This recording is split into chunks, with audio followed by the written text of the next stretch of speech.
Assalamualaikum warahmatullahi wabarakatuh. Salam Om Swastiastu, Namo Buddhaya, Salam Kebajikan. Saya Alfarizi Zaldira dengan NIM C2310502. Saya Laila Hidayani dengan NIM C2310876. Saya Alia Arianti dengan NIM C2310359. Saya Ajeng Fitria Sabila dengan NIM C2310432. Saya Armelia Lestari dengan NIM C2310163. Kami mahasiswa Prodi Akuntansi Fakultas Ekonomi dan Bisnis Universitas Juanda. Video ini diambil untuk memenuhi tugas proyek mata kuliah Auditi. Kelompok ini menjelaskan tentang ISA nomor 210 tentang persetujuan atas ketentuan perikatan audit. Tanggal efektif. ISA ini berlaku efektif untuk audit atas laporan keuangan untuk periode yang dimulai pada atau setelah tanggal 1 Januari 2022. Ruang lingkup. Perikatan asuransi mencakup perikatan audit, hanya boleh diterima jika auditor mempertimbangkan bahwa ketentuan etika yang relevan seperti independensi dan kompetensi profesional akan dipenuhi. Dan ketika perikatan mempunyai karakteristik tertentu, tanggung jawab auditor dalam kaitannya dengan ketentuan etika dalam penerimaan perikatan audit dan selama berada dalam kendali auditor diatur dalam SA 220 revisi 2021. SA tersebut menjelaskan hal-hal atau prakondisi yang dikendalikan oleh entitas yang harus disepakati oleh auditor dan manajemen entitas. Tujuan SA 210. Tujuan auditor akuntan publik dalam SA 210 adalah untuk menerima atau menunjukkan perikatan audit hanya ketika basis yang melandasi pelaksanaan audit telah disepakati. Ini dilakukan melalui dua hal utama. Satu, penetapan prakondisi, menentukan apakah terdapat prakondisi untuk suatu audit. Yang kedua, penegasan pemahaman sama, yaitu menegaskan bahwa terdapat pemahaman yang sama tentang ketentuan perikatan audit antara auditor, manajemen, dan pihak yang bertanggung jawab atas tata kelola entitas. Substansi dalam ruang lingkup. Substansi SA 2010 berpusat pada dua pilar utama yang harus dipenuhi sebelum perikatan audit dapat diterima. 1. Prakondisi untuk suatu audit. Auditor harus menentukan bahwa persyarat mendasar untuk audit telah terpenuhi. Ini meliputi kerangka pelaporan keuangan yang dapat diterima. Auditor harus menentukan apakah kerangka pelaporan keuangan yang berlaku, misalnya standar akuntansi keuangan atau SAK, dalam menyusun laporan keuangan dapat diterima. Persetujuan manajemen atas tanggung jawab. Auditor harus memperoleh persetujuan tulis dari manajemen bahwa manajemen mengakui dan memahami tanggung jawab inti mereka. Yang pertama, menyusun laporan keuangan sesuai dengan kerangka pelaporan keuangan yang berlaku.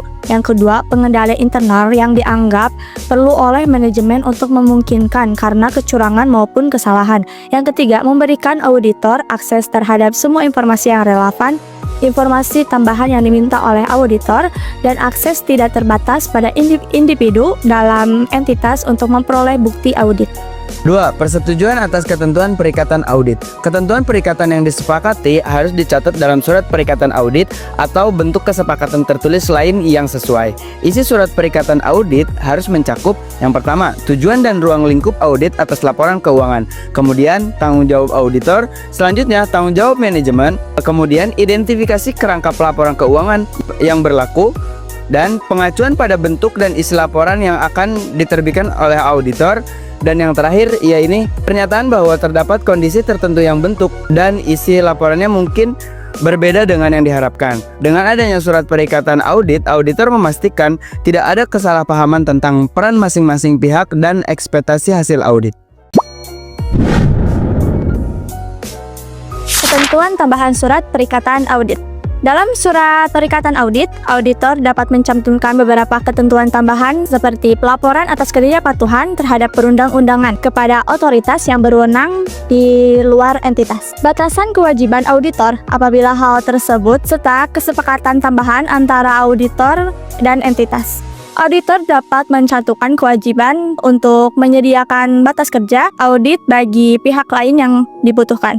Contoh lengkap surat perikatan audit dapat dilihat dalam lampiran 1 SA 210 yang direvisi pada tahun 2021.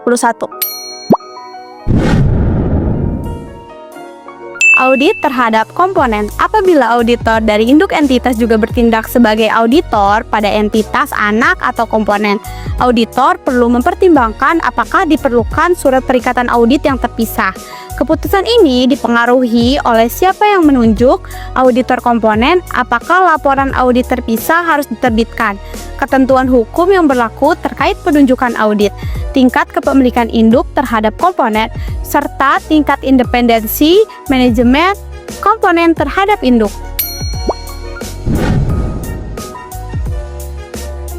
Tanggung jawab manajemen. Meskipun ketentuan perikatan audit telah diatur oleh peraturan perundang-undangan, auditor tetap wajib memperoleh kesepakatan tertulis dari manajemen yang menyatakan bahwa mereka mengakui dan memahami tanggung jawabnya, sebagaimana dimaksud dalam paragraf 6B Standar Audit 210. Apabila peraturan telah menetapkan tanggung jawab yang sepadan, auditor dapat menggunakan pernyataan sesuai redaksi dalam peraturan tersebut.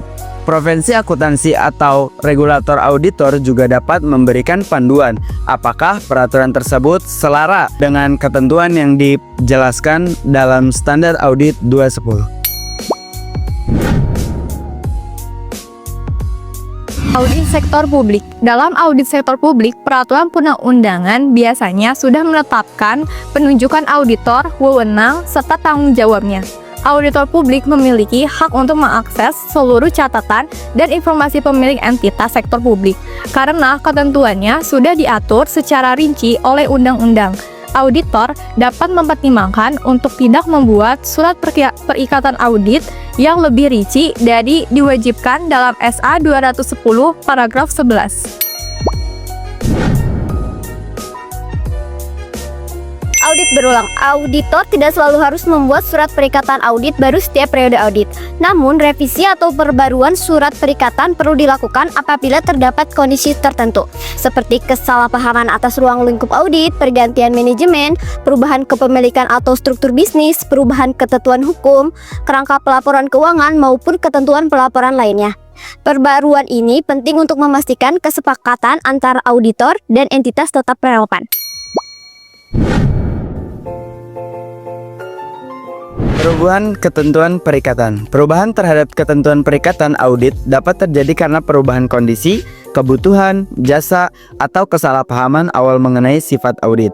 Namun, auditor tidak boleh menyetujui perubahan yang bertujuan untuk menghindari opini audit yang tidak menguntungkan.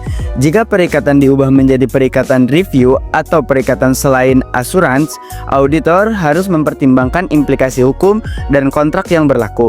Laporan hasil perikatan yang baru tidak boleh mengacu pada pekerjaan audit sebelumnya, agar tidak menimbulkan kebingungan bagi pembaca laporan.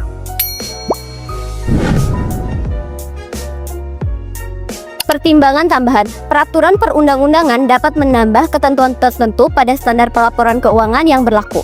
Ketentuan tambahan ini diperbolehkan selama tidak bertentangan dengan standar akuntansi yang digunakan. Jika kerangka pelaporan keuangan yang diatur oleh peraturan dianggap tidak dapat diterima, auditor dapat tetap melanjutkan audit dengan syarat terdapat pengungkapan tambahan dalam laporan keuangan serta penambahan paragraf penekanan dalam laporan audit. Laporan auditor dan sektor publik. Auditor tidak boleh menyatakan bahwa audit telah dilaksanakan sesuai standar audit SA apabila tidak mematuhi seluruh ketentuan SA yang relevan. Jika format atau redaksi laporan auditor ditentukan secara berbeda oleh peraturan perundang-undangan, auditor harus memastikan bahwa pengguna laporan tidak salah memahami tingkat asuransi yang diberikan. Dalam konteks sektor publik, undang-undang dapat memberikan mandat kepada auditor untuk melaporkan secara langsung kepada menteri, badan pembuat undang-undang, atau publik apabila entitas berusaha membatasi ruang lingkup audit.